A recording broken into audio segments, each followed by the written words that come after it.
kasi pakiramdam ko parang hindi effective, parang wala pang isang buwan nagkakaroon na kagad yung mga cats, mga dogs ko, ayan.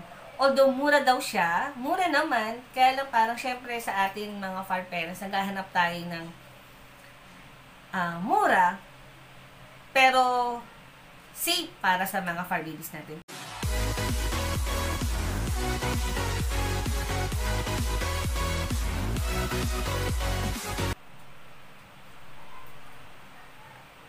Hi sis! So welcome back to our channel, ang inyong kasis, Gwen Angel. For today's video mga kasis, so andito na yung ating parcel. So ito na, ayan. So itong parcel natin, ayan, return and refund policy. So no video, no return, no refund. So itong bubuksan nating parcel ay para sa aming mga cats and dogs mga sis. Oh. Although may ginagamit naman din ako, kaya lang parang twice or thrice kong ginamit yung item na yon. Kaya lang parang habang tumatagal hindi siya effective.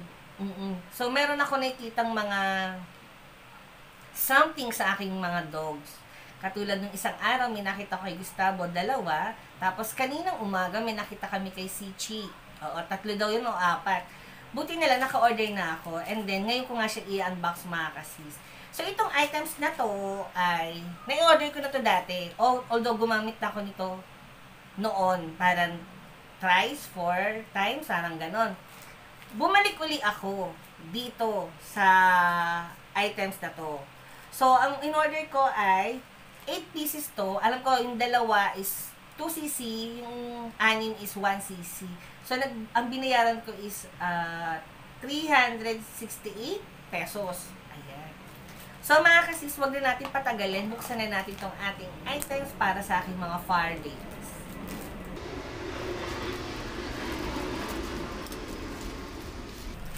So, ayan mga kasis, bukas na. Then, naka-bubble wrap siya. Fairness.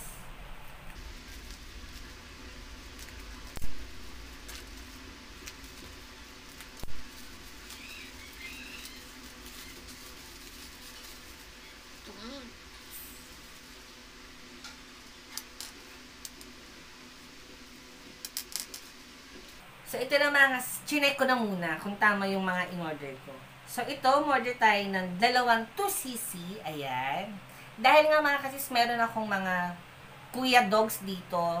More than 10 kilos sila. So, si Sichi at saka si Bruno. So, ang in-order ko, 2cc para sa kanilang 2. Habang ito namang 6, ayan. 1cc to mga kasis. Dahil si Gustavo ay 8 kilos, parang 7 to 8 kilos. And then, yung mga cats namin ay nasa 3 kilos, o 3.5, 3.8, 2.5, o 2.8. Kasi nga, ang mga cats po namin ay siyam. So, kung 1cc sa cat, pwedeng 2 ganito. So, kaya naman 6 lang dahil ang cats ko ay siyam. So, kada isang 1cc, 2 cats na kagad. So, 2, 4, 8, 9. Ayan. So, 10, 5. So, bali, 10 na. Ayan. Tama ba? And then, yung isang 1cc para naman kay Gustavo. Alam nyo mga kasis, ito talaga yung ginagamit ko noong pa. Oo. Nag-try ako ng ibang brand. So,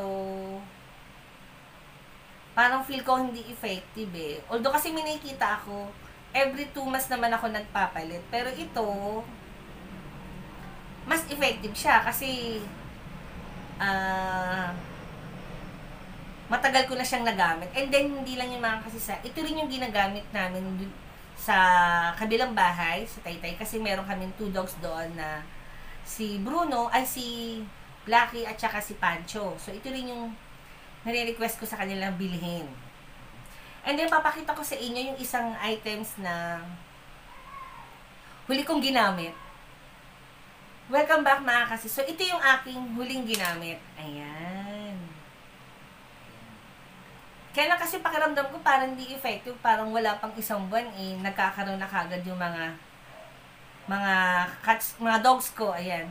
although mura daw siya, mura naman, kaya lang parang syempre sa atin mga far parents, naghahanap tayo ng mura, pero safe para sa mga fur babies natin. Pero ito naman kasi, medyo mahal ng konti lang naman. Pero dahil tignan nyo mga kasi umabot kagad siya ng 388, 2, 4, 6, 8 na ganito. So, aanihin ko naman yung mura kung sa tingin ko naman hindi pang matagalan sa mga fur babies. Kahit sana umabot na ng 1.5 or 2.5 na hindi ako makapag-apply ng ganito sa kanila, okay lang. Kasi alam kong effective. Pero how about itong items na to, ayan, wala pang isang buwan, nagkaroon na kagad sila ng mga garapata. So, bumalik ako dun sa DepEd. So, yun na nga mga kasi. So, after natin itong i-unbox, tomorrow maliligo yung mga fur babies namin. I-apply natin agad itong DETEC sa kanila para mawala na kagad yung mga kung ano meron sa katawan nila. And then mga kasi inire-record ko to para alam ko kung kailan ko sila nilagyan ng ganito, and then kung kailan ako bibili ng bagong DETEC sa mga fur babies namin. So, yun lang mga kasis. Maraming salamat at sinamahan niyo ako sa ating DETEC unboxing para sa aking mga cats and dog. So, yun lang mga kasis. Maraming salamat. So, don't forget to like and subscribe.